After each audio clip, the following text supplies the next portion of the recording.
Vzdelávanie zubných lekárov je na našej fakulte už bude 15. rok, čo sa začína a postupne sme zistili, že okrem teoretických vedomostí je nevyhnutné, aby boli aj dostatočne manuálne zruční.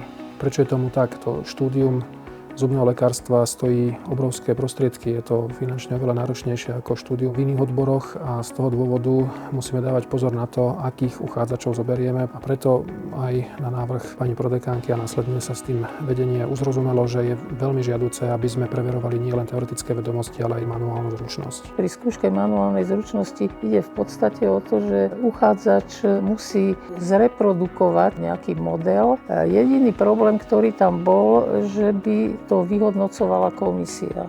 Tí členovia komisie môžu mať nejaký subjektívny názor na ten výrobok. Snažili sme sa nejako to vyriešiť.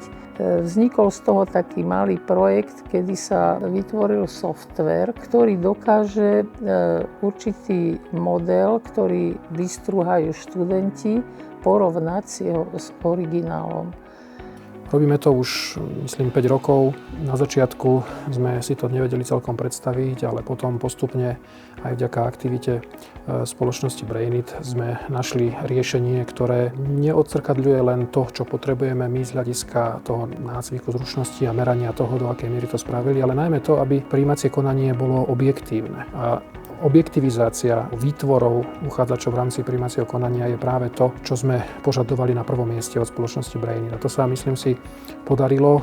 Tá skúška prebieha takým spôsobom, že všetci dostanú nejaký originál a zo sadrového bločku vystrúhajú nejakú figurku, ktorá sa každý rok mení. Každý ten uchádzač má svoj identifikačný kód a my v podstate nevieme, o koho ide. Oni nám to odovzdajú v takých škatulkách a my to potom odskenujeme u nás na skenery a vlastne to sa potom posiela do výpočtového centra, kde sa to vyhodnocuje.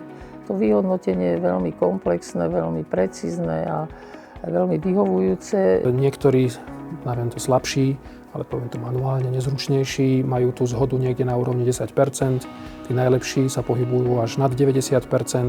Väčšinou tí prijatí, ktorých príjmeme, sú niekde nad 70-80%, čo už odzrkadľuje relatívne dobrú manuálnu zručnosť. Veľmi nás tešilo, že po oslovení tejto spoločnosti došlo k vzájomnej opakovanej konzultácii a hoci my sme mali predstavu, čo chceme, nie vždy sme úplne presne vedeli, akým spôsobom to dosiahnuť. Možno niekedy dostali sme do slepej uličky, ale v konečnom dôsledku v priebehu pár mesiacov prišla spoločnosť Brainit s riešením, ktoré sme mohli v tom prvom roku použiť.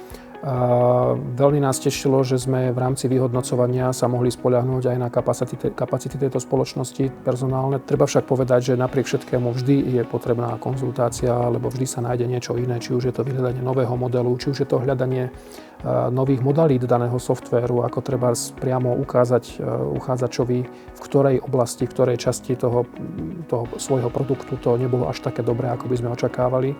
Čiže napriek tomu, že softvér je vyvinutý, neustále pracujeme na jeho zlepšovaní a sme veľmi radi, že práve spoločnosť Brainit nachádza na to tiež priestor, aby nielen počula naše požiadavky, ale hlavne hľadala riešenia, ako ich následne zrealizovať, respektíve uviesť do praxe.